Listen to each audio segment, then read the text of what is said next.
Welcome to the LDN radio show, brought to you by the LDN Research Trust. I'm your host, Linda Elseygood. I have an exciting lineup of guest speakers who are LDN experts in their field. We will be discussing low-dose Naltrexone and its many uses in autoimmune diseases, cancers, etc. You're invited to join us on air, asking your questions by calling in on the local rate phone numbers in the UK and the US, which can be found on ldnradio.org. Thank you for joining us. Today our guest is Dr. Tom O'Brien, and I'm sure all of you will have known him from the Betrayal series, so it's going to be a very exciting programme.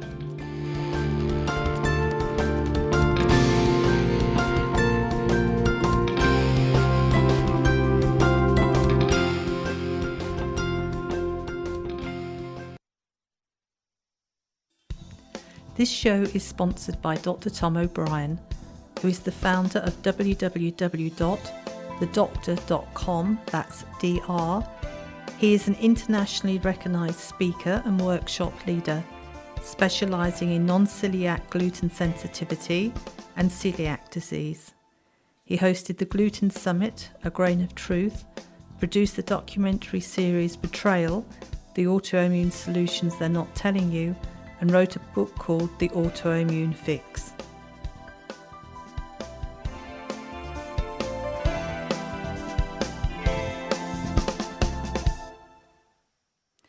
Thank you for joining us today, Tom. Oh, thank you, Linda. It's really a pleasure, and it truly is a pleasure to do anything to support you and the work that you do. I have such great respect for the LDN network and what you've put together over the years, and it's my pleasure to support you in every way I can. Thank you. Can you tell us, how did you get into medicine? Okay. Let's see. That's quite a story. Let's just start with when I was an intern.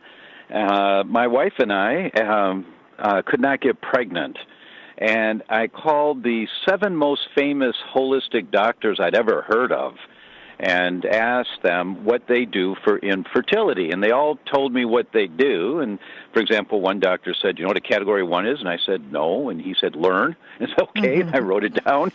And I wrote down everything they said, and I put a program together, and we were pregnant in 6 weeks. Wow. My neighbors in married housing, we lived on campus at the time, they had been through artificial insemination and nothing had worked, and asked if I would work with them. And I said, "Well, I don't think anything's going to hurt you," and so sure, why not? They were pregnant in 3 months. So before I got out into practice, we were telling our friends how excited we were with our pregnancy and the other results we were getting. And so our friends would call their sister in Wisconsin, who was having fertility problems, and she would come down to Chicago, where I was going to school at the time, and in my medical education, and I'd work with them. And so I was working with people before I came out into practice, and I was just hot to trot to help every couple that wanted to get pregnant. And one of the things that we learned during that time was that there's not much in medicine that's all or every. Not much, but this is an every. Every single couple that were having problems with fertility, whether it was infertility or recurrent miscarriages or low testosterone levels or altered hormone levels, every single couple had a component of what was going on for them that was food sensitivities. They were eating foods that were causing inflammation in their body, and they didn't know that the foods they were eating were causing the problem that was contributing to their body's poor function. Every couple. And what I've learned over the years since then is that you always have to address what's on the end of your fork whenever you're looking at trying to improve your health or how your body is functioning. Okay. So you did what when you first went into practice? Did you start straight away Oh, with the gluten? oh my goodness, yes. I was straight away talking about the impact of foods in our diet, and it was wheat and dairy and sugar that were the main culprits back in the late 70s and early 80s that we knew about, and nowhere near with as much research to validate what the problems are for wheat and for dairy as there is research today. There's over 20,000 studies now on wheat and the potential problems with wheat. So here's how I looked at it back then, and I still say the same thing today. This is now 36 years, 37 years later. My daughter is now 36. And that is that when you pull on a chain, the chain always breaks at the weakest link. You know, it's at one end, the middle, the other end. It's your heart, your brain, your liver, your kidneys, your reproductive system. Wherever the weak link is in your body, you pull on the chain too hard, that's where the link's going to break. So the goal in healthcare is, and I've spent a lifetime trying to figure out how to better do this, and that is stop pulling so hard on the chain, whatever that means. And technically, what that means is that every disease, as far as we know, every single disease, every degenerative disease, is a disease of inflammation. At the cellular level, it's always inflammation, always. And it's just a question, is it a brain cell or a kidney cell? Is it gasoline or kerosene? But whatever the trigger is, pulling on the chain, stop pulling on the chain so hard. So you have to figure out what's pulling on your chain. And when you do that, I can't imagine a case where it does not improve your health and improve your function. So I was blessed to have really good teachers that had big picture overviews. My mentors, when I was first studying medicine and coming out into practice, were the mentors I picked were doctors that had this big picture overview. And the result is that I've just developed that big picture overview in my entire career. Mm-hmm. And could you tell us about your Betrayal series? I mean, a wonderful feat of work. So much work went into that. Oh, yes. It took a year to put it together. Literally, we started in October of 2015. The first interview was in Bellingham, Washington. Dr. Joe Pizzorno, the godfather of naturopathic medicine, in October of 2015. And it took a full year of traveling the world, interviewing world leaders. And how do I know who to interview? I read their research papers, and I said, oh, where's this guy? Oh, he's in Barcelona, Spain. I'm going to Barcelona to interview this guy. And we would go wherever we had to interview the scientists that were talking about that particular topic, whatever the topic was. Now, we have to understand that almost all of these scientists, they're geeks, and they specialize in one particular area of study. They are not clinicians treating patients every day. They're researchers. They're scientists. So they usually do not have the big picture overview of how to help a person be healthier, but the area that they study or they've really focused on is a piece of the puzzle, a critical piece of the puzzle. So I would go interview that researcher, and then I would interview a doctor that has the bigger picture that was applying the principles of that researcher. And then we would interview a patient who had applied the principles that the doctor had learned from the researcher. And so that's how we put Betrayal together. The vast majority of the work, there were different stages. First, the interviews. And then, when you do an hour and a half interview, and we have 85 interviews, so it's 85 hours of potential information, we had to take clips out of each one that really identified the bullet point that we were trying to elaborate on and tie together. And very grateful with the end result. What we came out with was something that's hundreds of thousands of people, over 500,000 people, have watched Betrayal now, and tens of thousands actually of emails have come in of gratitude. People talking about how this has affected their lives and what they've learned in their own health, and appreciating the scientists and the patients, like yourself, Linda, who shared your story in Betrayal. It was so moving, and you so accurately represented what most people come up against when they are diagnosed with an autoimmune disease. It was just so easy for people to relate to the story, and very grateful for that. And we'll be relaunching Betrayal again in the next couple of months. There's a lot of technological stuff that's got to happen so that it's not just up for a short period of time, but it's up.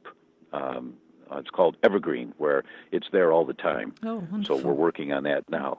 We're working on that now so that people will be able to see it at any time. And did you learn anything that you didn't know at the beginning of the journey of filming? Yes. First, I'm not a film producer. There is so much technology behind all of that the team we had was so marvelous. And one of the things I was so grateful for is that every member of the team picked up on my enthusiasm and my message, the topic that we were addressing. And so everyone on the team expressed gratitude that I've never worked on a project like this. Myself, my health, and my family's health will be impacted for the rest of our lives. Thanks so much for the opportunity. But I also learned a lot technically about healthcare by speaking to some of the scientists and things that I did not know about their area of expertise, or I did not know how many young women, for example, are damaged permanently by the vaccines for HPV, and I did not know the mechanism as to why that happens, and now I understand it, that it's not everyone, but more than ever, it's very clear to me now that our genes never, I shouldn't say never, but rarely cause a problem. Our genes just tell us where the weak link in the chain is. Mm-hmm. And so if you pull at that chain too hard, that's where the link is going to break. And so the goal always, don't pull on the chain so hard. Find out what's pulling on your chain, what's causing your inflammation in life. What are the foods that you're eating? What are the lifestyle habits you have that are contributing to more stress hormones, more inflammation? And the more we look at that from a clear perspective, I'll give you a visual. I don't think I've ever talked about this before. In clinical practice, when patients would come in to see me, and if they had a musculoskeletal complaint, they had back pain or neck pain, and we go in the room and there's the table that patients would lay down on, I'd stand up with them next to the table, and I'd say, I'd like to do this little exercise with you for a minute. So let's just face the table together, and I'd stand next to them. And I'd say, in a moment, I'm going to ask you to take a step backward with your right foot and then your left foot. We're going to step backwards away from the table together. And they'd look at me like, okay, and I'm wondering, what the heck is this guy doing? I've heard he's kind of crazy, and he's certainly doing something here. And then I'd say, so, Mrs. Patient, in order for us to address your headaches, to really understand where your headaches are coming from, or your back pain, or whatever the complaint was, one of the things we have to do is we have to imagine that you're laying on the table right now, and there you are with your back pain. And what we have to do is, okay, please take a step backwards now. We have to step back together, and we would physically back up from the table together. We do this physical action to take a step back, and we have to look at who's on the table and what's caused the problems that they're on the table with. In other words, you can't be caught by your symptoms. You have to be able to take a step back from your symptoms and look at what's causing them. Where are they coming from? Another term for that is going upstream, and I think I talked about that in Betrayal more than once, that the visual is you're falling over a waterfall and you crash into the pond below, and you're just swimming to not drown, to keep your head above water. And there you are in this pool of water with the water churning all around because the waterfall's falling down, the water's hitting the water's causing all these little waves, and you're just trying to stay afloat. That's what it's like when you've got symptoms, whatever they are. Whatever neurological symptoms or heart symptoms or brain symptoms, you're trying to stay afloat in the symptoms. But what we have to do, usually with a functional medicine doctor, is that we have to go back upstream. We have to go back before the waterfall and look at what fell into the water. What fell into the water that caused you to go downstream? When did you fall into this water? And now you're going downstream, and then you finally crash over the waterfall, and now you're just trying to stay afloat and not drown. So the goal in healthcare, and that's the purpose of Betrayal, is to take everyone upstream, to look at what is such a common trigger to the development of the conditions that people are suffering with. The first concept is autoimmune diseases are at the core or the foundation of most degenerative disease, including heart disease and Alzheimer's and Parkinson's and diabetes, arthritises, that it's an immune mechanism that's triggering this. That's the first thing in Betrayal, is that it's an autoimmune mechanism. Then the question is, what's causing your immune system to go haywire here? And the answer is it's not going haywire. It's actually doing everything it can to protect you. So then the question is, what's it trying to protect you from? And that's when we learn, oh, you mean the foods I eat may cause an inflammation in my body, which is triggered by the immune system. So the foods I eat may be a trigger, or the air I'm breathing, or the water I'm drinking, or the emotional stress I have may be causing this inflammation that the immune system is responding to.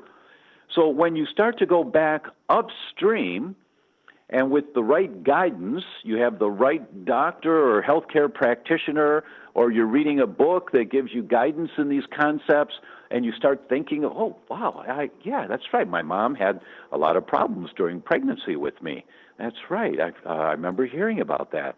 Or, yeah, when I was a child, I had a lot of prescriptions for antibiotics for ear infections. I didn't realize that could be contributing to my asthma now. Or so you start seeing the connecting dots. You start to put the dots together. That's the goal of Betrayal, is to help everybody go upstream to get a better understanding of what they're currently trying to stay afloat suffering with. Well, it was amazing, and thank you for doing that for us.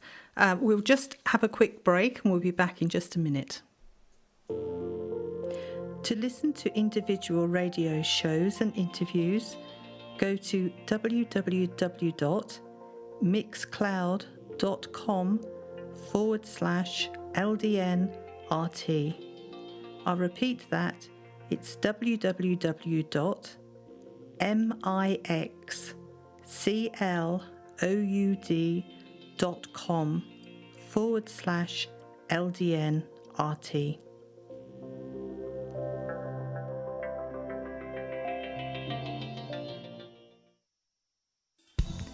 This show is sponsored by Dr. Tom O'Brien, who is the founder of www.thedoctor.com, that's DR. He is an internationally recognised speaker and workshop leader, specialising in non-celiac gluten sensitivity and celiac disease. He hosted the Gluten Summit, A Grain of Truth, produced the documentary series Betrayal, The Autoimmune Solutions They're Not Telling You, and wrote a book called The Autoimmune Fix.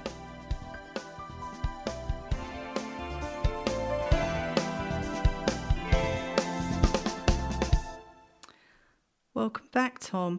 Could you tell us a little bit about the Gluten Summit? Because I thought that was a very interesting series. Yes, thank you. You know, you put a big smile on my face like a Cheshire cat. I love it when interviewers say, please tell us a little bit. I mean, don't talk too much. So I understand. Yeah, so it was in January of 2013 that I was sitting in a seminar that a friend of mine was hosting on how to carry your message out to the world. And I realized that I really hadn't done a very good job. I'd been lecturing all over the world on stage to doctors, and there'd be 200 or 400 or 50 in a room, depending on the venue. And I'd been doing that for a number of years, and knowing that the doctors would then carry this information out to all of their patients. But I realized that there was a bigger game. It was possible to reach more people with this life-saving information. So I made a declaration that weekend in January of 2013. I'm going to do a summit about gluten sensitivity. And I had no idea what I was saying because I had never seen a summit. I'd never heard of a summit. I didn't know what an affiliate was. I mean, I didn't know anything. But I just started because I had the passion to do it. And we created this thing. We hired a team of individuals, a guy who was really knowledgeable about social media, meaning like Facebook and YouTube and all that stuff, and how to reach people, and another person who was a tech person on how to record interviews. And I interviewed 29 of the world leaders on gluten sensitivity and celiac disease. I came to England and went to Oxford and interviewed the godfather of celiac diagnosis, Dr. Michael Marsh. And that was the first interview I did, was with Professor Marsh at Wolfson College at Oxford, and that was just a wonderful launch for the entire series. He's such a wonderful man.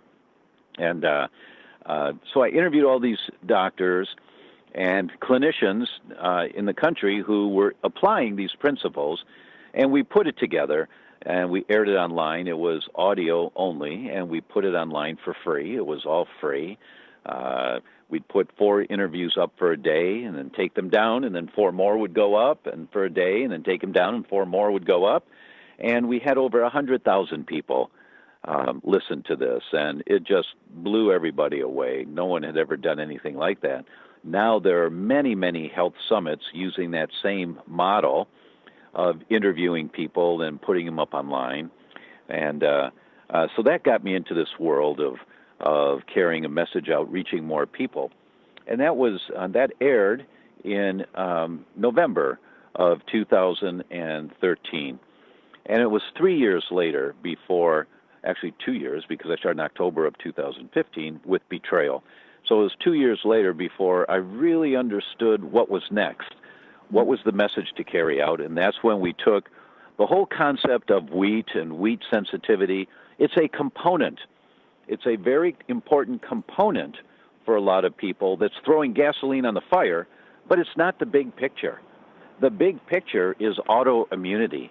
How is your immune system trying to protect you, and why is it causing the damage that it is? So the Gluten Summit launched me into this world of carrying a message out to reach more people, and Betrayal has taken us to the next level now of reaching even more people with the docuseries. So what's next, we are wondering? What's next? Yes. There's going to be more emphasis on what do you do when you find out? First, how do I find out if I have an autoimmune mechanism going on? And then what do you do when you find out that you've got elevated antibodies to your brain?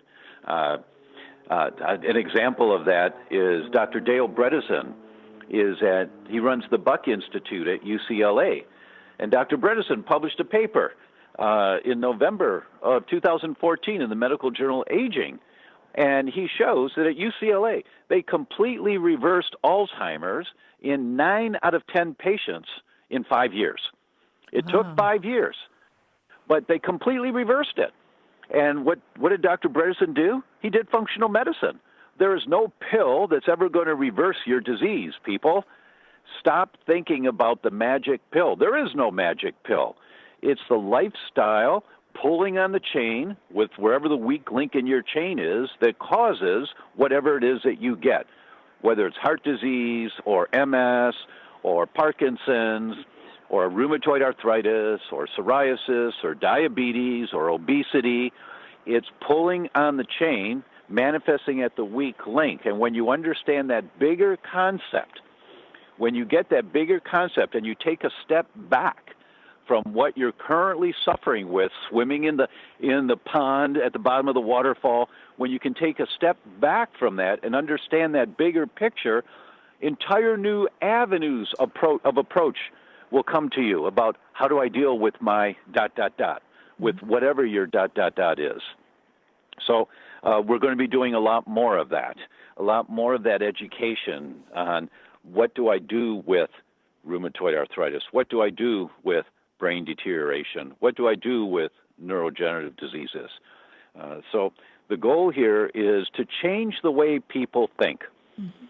You know, we're all taught that when you have a symptom, look for the pill to get rid of the symptom, to get it to go away, and then forget about it. I propose when you have a symptom, look for the protocol to get rid of the symptom, whether it's a pill or whatever it should be that you need to take, and then continue looking to see what caused this and how do I prevent this from coming back. That's where we want people to go. We want people to think that way so that you can raise healthier children. Mm-hmm. Because, and now I'm going to tell you this one, we touched on it in betrayal, and this is really important. I was on an airplane about 3 months ago and reading the newspaper, and I read an article from the World Wildlife Fund in conjunction with two major universities. They just published to say that we have lost, on average, 57% of all wildlife since 1970. Wow. And I said, oh, that's too bad. And I flipped the page to read the next article in the newspaper. And I land back home, go out to the parking lot and get in my car, and I'm driving home from the airport, and I almost hit the brakes on the highway. So, wait a minute. We've lost more than half of everything that lives on the planet in 46 years? We've killed it off? It's gone? More than half of everything? Mm-hmm. Yes. More than half of everything that lives on the planet? Yes. The bumblebees? Yes. The rainbow trout? Yes. The polar bears? Yes. The cougars? Yes. The cheetahs? Yes. The elephants? Yes. The honeybees? Yes. The hummingbirds? Yes. More than half of everything, all the wildlife that lives on the planet has been wiped out in the last 46 years. When you get that statistic, if you really understand that statistic and don't just brush past it the way I did in the airport or on the airplane, I said, oh, that's too bad, and went on to read the next article. When you really get that, and then the next logical question is, well, what does that mean for humans? Now, the articles just came out a couple of months ago. For the first time in many, many decades, lifespan for men in this country, in the United States, has reduced compared to the year previously. It's going down. And the New England Journal of Medicine published a paper for the first time in the history of the human species ever. Children have a shorter projected lifespan than their parents. They're going to get sick at earlier ages, get diagnosed with diseases at earlier ages, and die at earlier ages than when their parents die. This has never happened to humans before.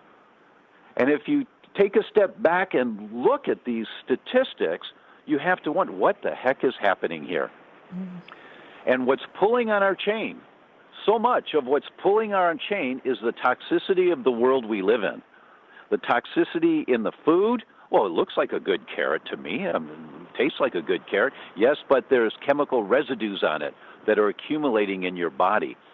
You see, that 57% number, that's the average for all wildlife on the planet. The numbers are higher for animals that live near fresh water. Why is that? Because they drink the water. And if you were drinking the water out of streams that run by your house, you'd get cancer really quick also. You'd be unable to reproduce also, just like what's happening to the animals. We filter our water so we don't get those higher concentrations of all these chemicals. We get just minute doses on our food and in the air that we breathe and in our clothing. We take our newborn infants and we wrap them in flame retardant soaked clothing. And those flame retardants eke out into the skin and get absorbed into the body.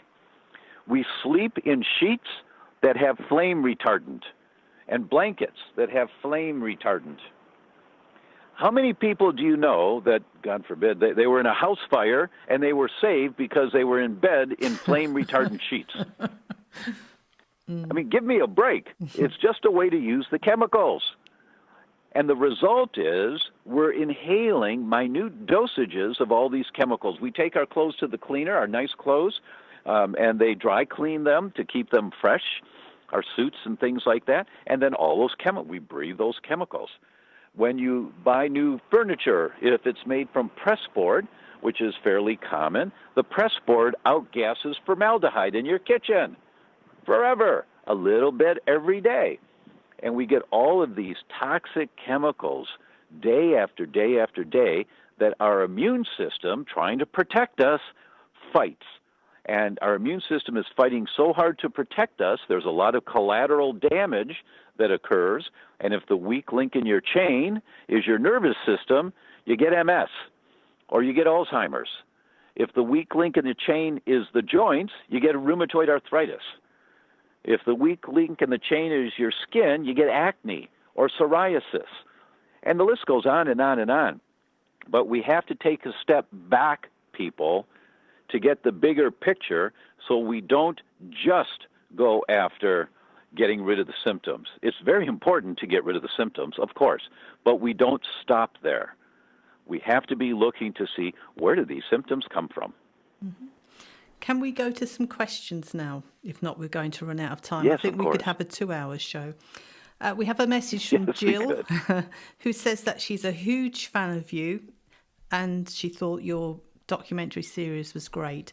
And she says the series talked about halting autoimmune disorders naturally, which was fantastic, and thank you so much for making it.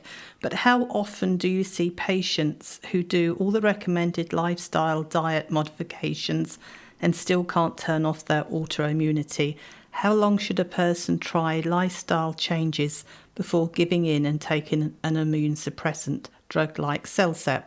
I ask this because I work so hard for 15 years doing all the things and I'm not yet in remission. I take 3 milligrams of LDN and get IVIG every 28 days for autoimmune autonomic neuropathy. Autonomic neuropathy. Yeah. And I'm not winning this fight. Is there a point at which you'd recommend I give in and take an autoimmune suppressant like Celsep? That's a really good question, Jill. That's an excellent question. And the answer is you never give up. You never give up. Now, you take the medications that are required so that you can function and slow down the deterioration.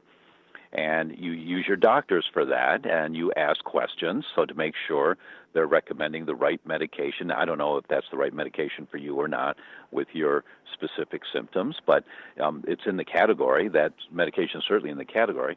And so you take the medications as low a dose as you need so that you can function and slow down the progression of this thing, but you also keep searching, where's it coming from? Where's it coming from? There has to be a trigger. Is it gasoline or kerosene that's causing the weak link in your chain, your nervous system, to have this condition? Is it accumulated chemicals inside your own body? Very common. I've had a couple of patients with autonomic neuropathies that it was heavy metal accumulation that had accumulated over many, many years. Lead or mercury, could be arsenic. For those people that go gluten-free, which is a good thing to do, but for those who go gluten-free, they start eating a lot of rice. So much of the rice in our world today is loaded with arsenic. And so they get arsenic poisoning, which can be a huge irritant to to your nervous system, causing the inflammation of your nervous system. So you need to find out where is the trigger coming from. And it sounds like you've been studying that for 15 years. Kudos to you. And my message would be stay there, stay in the game, and do the medication so that you can function and slow down the progression of this thing. Oh, thank you very much. We have another question here, and it says, Dr. O'Brien, I'm a healthy, active 51-year-old male, and I have Hashimoto's. I'm currently taking Armour, 300 milligrams a day. I was diagnosed 3 years ago with an antibody test. Further, I have been gluten-free for a year, and I'm also taking 4.5 of LDN nightly. My challenge is this. Day to day, I have essentially no symptoms of Hashimoto's and feel great. However, when I exercise moderate to heavy, I become very dehydrated overnight and wake up groggy with brain fog and fatigue, sometimes lasting most of the day. LDN seems to have moderated this exercise response, but it's still in my life. I live in an altitude where dehydration is common. My symptoms seem to disappear at sea level or are greatly moderated.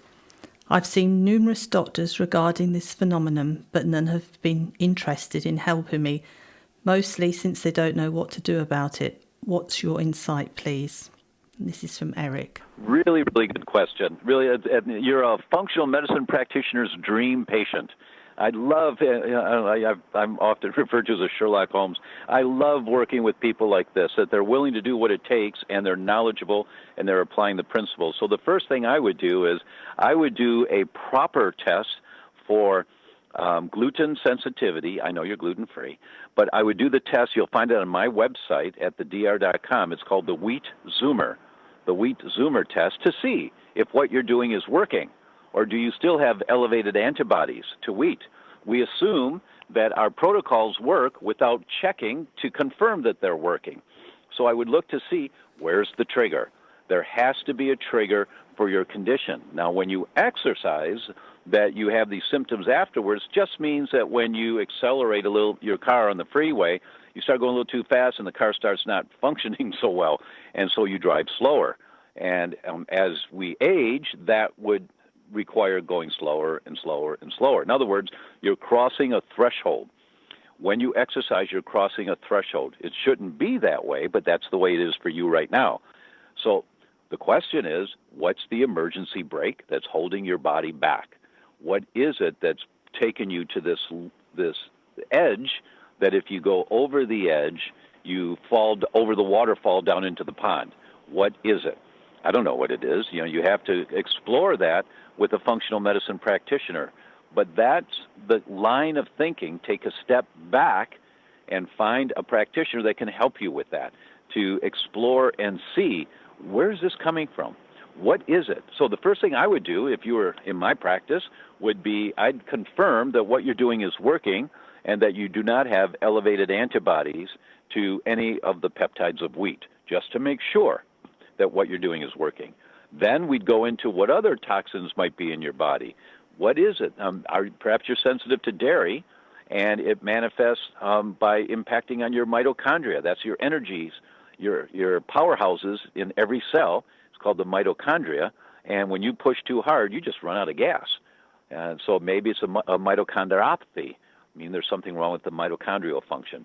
Don't know what it is, but you need a practitioner who can explore that with you. Wonderful, thank you. We'll just go to another quick break and then we'll get back to some more questions. The LDN Research Trust has its own forum, which can be found at forum.ldnresearchtrust.org or via our website. The forum is divided into sections, so it's easy to navigate and find what you're looking for. You can share your experience, ask questions, keep a journal, etc. Unlike Facebook, the posts are always easy to find and don't get buried. We have a private medical professionals only section. To find out more, please email me, linda@ldnrt.org. This show is sponsored by Dr. Tom O'Brien, who is the founder of www.thedr.com thedoctor.com, that's DR. He is an internationally recognised speaker and workshop leader, specialising in non-celiac gluten sensitivity and celiac disease. He hosted the Gluten Summit, A Grain of Truth, produced the documentary series Betrayal, The Autoimmune Solutions They're Not Telling You, and wrote a book called The Autoimmune Fix.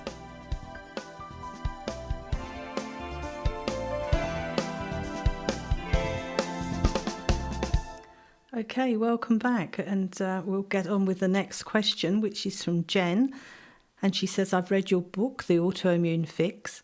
I noticed that in your book you focus a lot on the autoimmune spectrum and how to reverse them when they're just developing. I understand that you're trying to prevent people from getting a full-blown autoimmune disease, but it's really hard to tell when you're developing, or at least in my case, I would never have imagined I was at risk. My question is that, can a person who already has a full-blown autoimmune disease, and how can it be reversed or halted? Oh, absolutely. Absolutely. There are hundreds and hundreds and hundreds, and I don't know, maybe thousands of cases in the literature of reversing autoimmune diseases. Yes, and how do you do that? Well, read the book, but you read the book, that you're asking the question. What you have to do is take a step back from being caught in the symptoms to look at what happened upstream. Was it that I had multiple doses of antibiotics as a child and as a teenager for acne?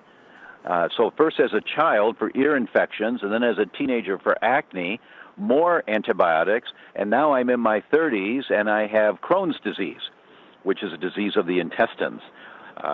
You have to look back and see, where did all this come from? Or what might be contributing to this? What fell into the stream that eventually went downstream and fell over the waterfall?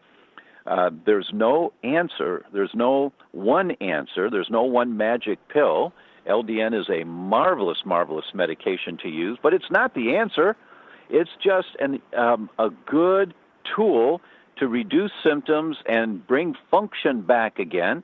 But for most people, if they stop the LDN, what happens is some of their symptoms come back.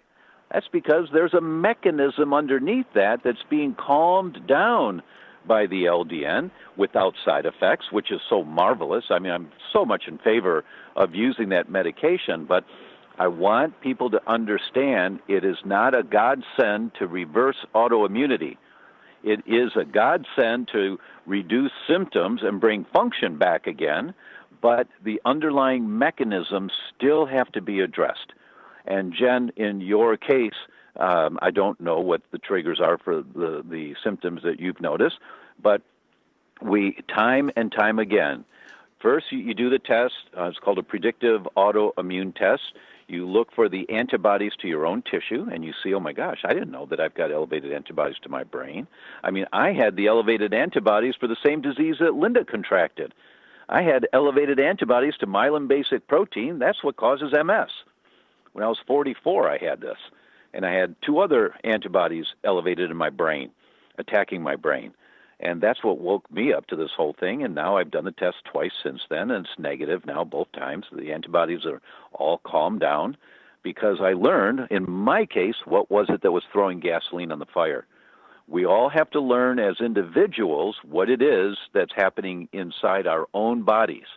There's no sure cure for everybody. LDN is as close as a carrier of relief, I guess I could say it that way, for so many different conditions with very, very little side effects, if any at all. It's a marvelous tool, but it's a tool for symptom relief. And what we have to do is look at, where is all this stuff coming from? We can't forget to do that. Mm-hmm.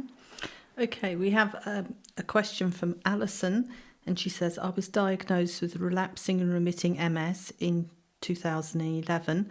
My motility had gradually worsened.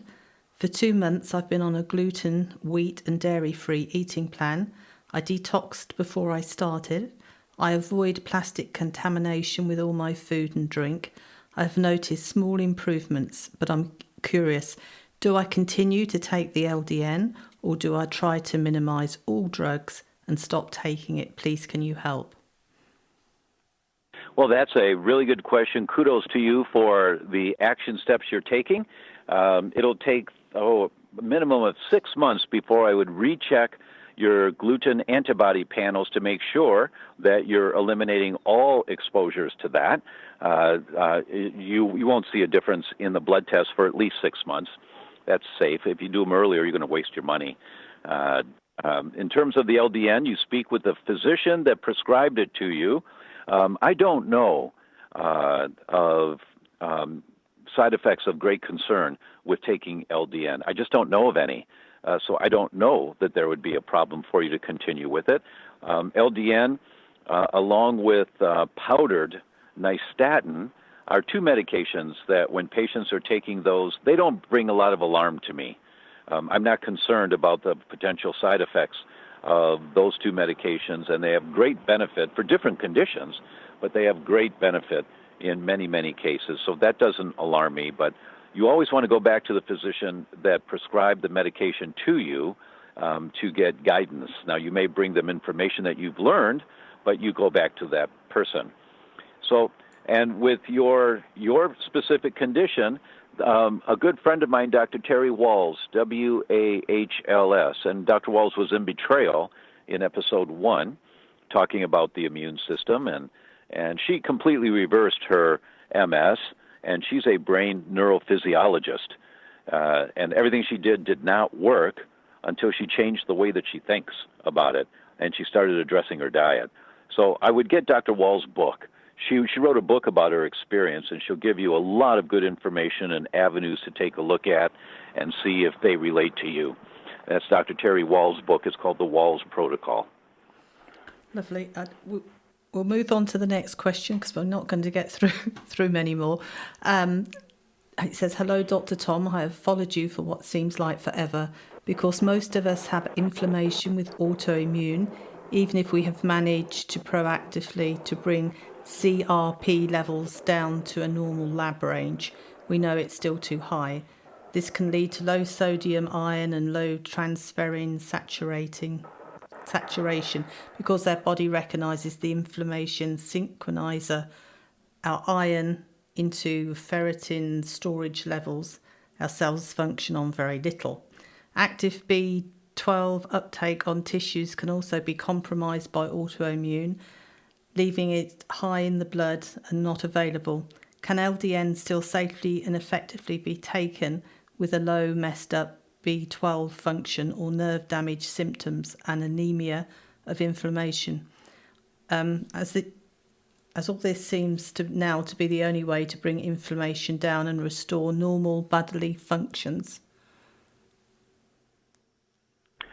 Good. This person has done their homework. They've been researching this for a while. Good for you.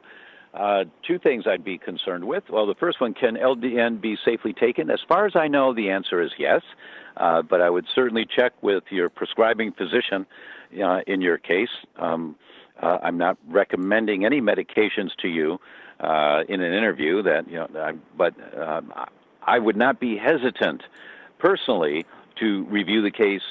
If you were in my practice, from what you've told me, I would not hesitate to give you LDN, but I don't know that it's right for you. So first I have to give you that answer. Mm-hmm. Then I'd be looking at your gut, and I'd be looking at your microbiome. What is it about your gut that's contributing to this inflammatory cascade you have and your altered iron capabilities and ferritin function? And I think I just have a hunch you're going to find it in your microbiome. And there's a test, the type of test that you would want to do is something similar to the test that's on our website. It's called the Gut PAC, P-A-C, G-U-T-P-A-C. When you look at that test, and there's a link, you can click on it and read more about that test, have your doctor order a test like that and get that test done. I think you'll find that there's some type of an imbalance in your microbiome that's substantial and that you can address and begin to reverse some of the intestinal dysfunction it sounds like you have. Okay, last question, because I want to talk about your book. This is a question from Adrienne, and she says, I've watched your autoimmune disease series and I've bought your book, The Autoimmune Fix, and I've read the recipe part and have carried on with the no sugar, gluten or dairy as well, which is amazing. And she's done that for 6 weeks now. But so far she's found little or no progress apart from losing weight, which she said she needed to do. She's a 68-year-old woman and she's had MS for over 40 years. Has she left it too late to halt or reverse the disease, or has the horse already bolted out of the stable? I'm sorry, did you say she's had MS for 40 years? Yes. Okay. Well, the horse is bolted out of the stable, but you need to corral the horse. You need to get a rope and lasso that horse and get him back in the stable. Glad to hear that your physiology is changing. Your physiology is changing because you've been losing weight, and it's not because of counting calories, I'm assuming. Mm-hmm. The things you're doing, good for you for doing those, but there has to be a trigger that actually not. There may not be a trigger that's causing more inflammation. There may be, there may not be. You have to do some testing to find out, am I still inflamed? The likelihood is you are.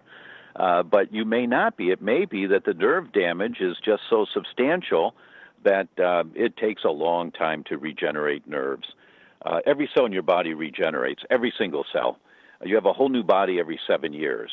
Some cells regenerate every 2 to 3 days, the inside lining of your gut, every 2 to 3 days. Some cells are very slow, like brain cells, central nervous system cells, heart cells. They're very slow to regenerate. And so that's why MS is such a difficult one, is that, everybody wants to be a 10 in life, perfect function. Everybody does. Well, right now, your central nervous system may be functioning as a 3.2. And I'm going to make it up, but it sounds like MS for 40 years and the symptoms are not getting better. I'm going to make up a number, 3.2. When that cell reproduces, it reproduces as a 3.2. It doesn't reproduce as a 10. Although the genes are there for a 10, it reproduces as a 3.2.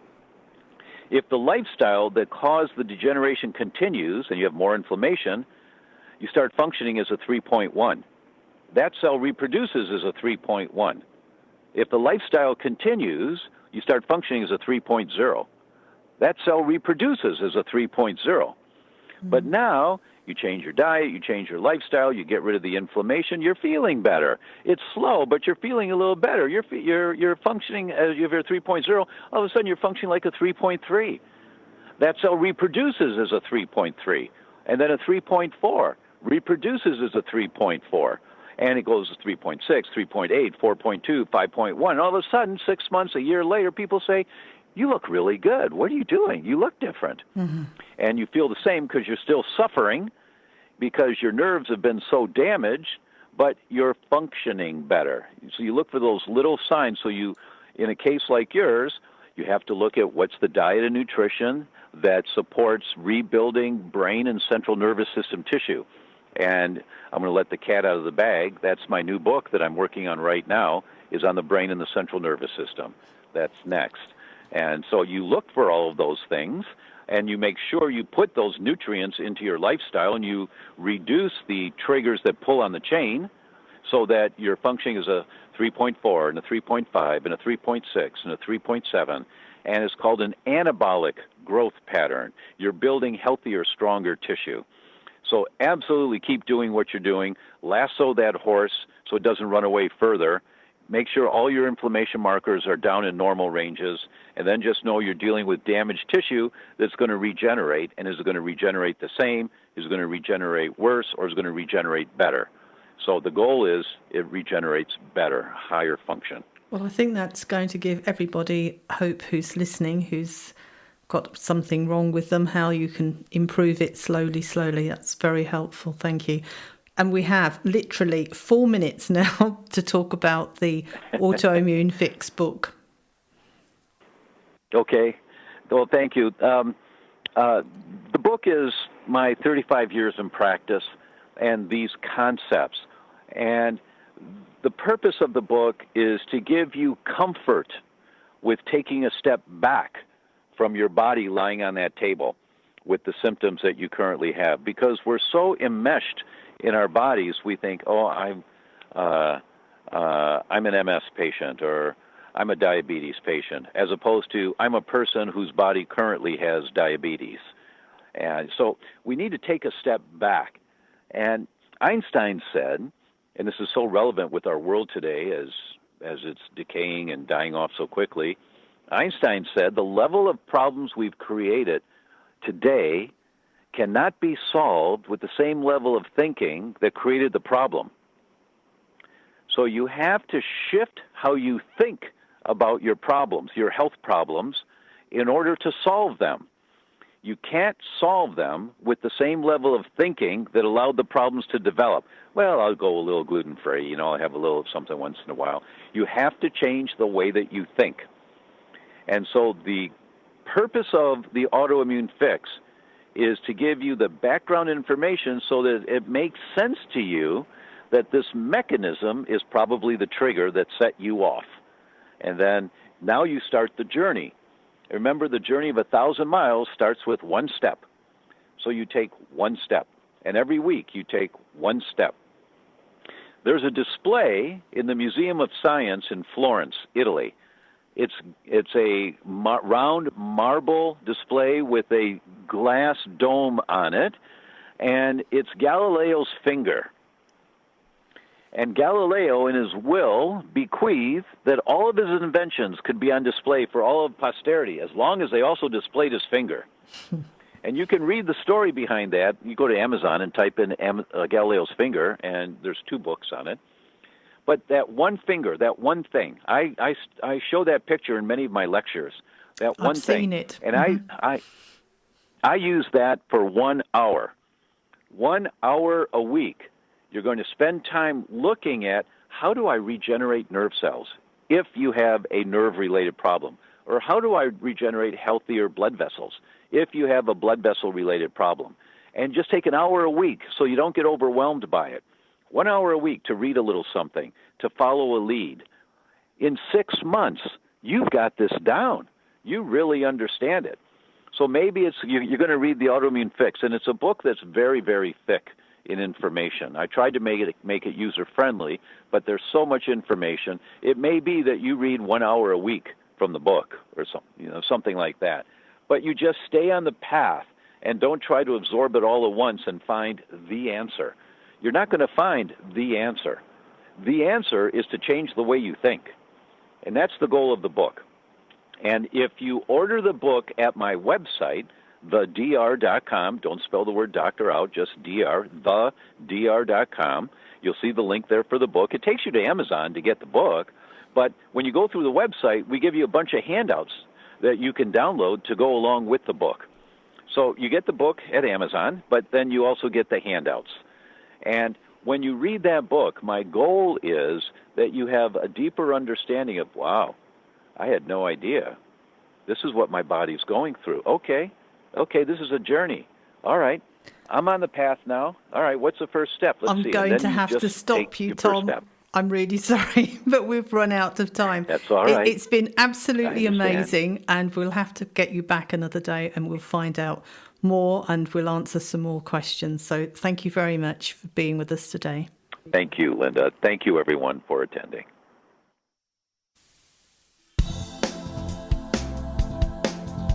Any questions or comments you may have, please email me, Linda, Linda, at ldnrt.org. I look forward to hearing from you. Thank you for joining us today. We really appreciated your company. Until next time, stay safe and keep well.